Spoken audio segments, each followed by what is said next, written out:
শুভ দুপুর দাদা দিদি ভাই। আজকে দেখো কী কী মেনু করে কী দেখাচ্ছি। পটল, কুমড়ো, আলু, বেগুন, চিচিঙ্গে, তারপরে বড়ি সব মিলে একটা তরকারি হয়েছে। পটল 5 তরকারি, পাঁচ মিশালি সবজি। নামানোর আগে একটু ধনে পাতা দিয়ে দিচ্ছে। শুভ দুপুর, গুড আফটারনুন দাদা দিদি ভাই, কেমন আছো? শুভ সকাল, গুড মর্নিং, একসঙ্গে সব বলে দিলাম। আর এখানে মাছের ঝোল হয়েছে আলু দিয়ে,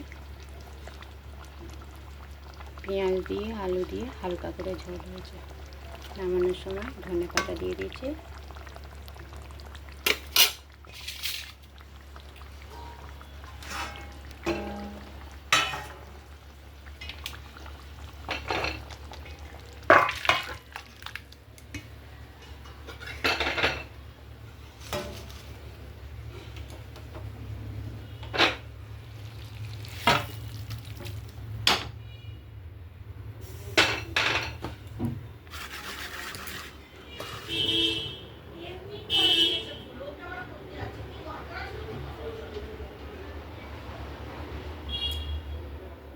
টাটা, শুভ সকাল, গুড মর্নিং।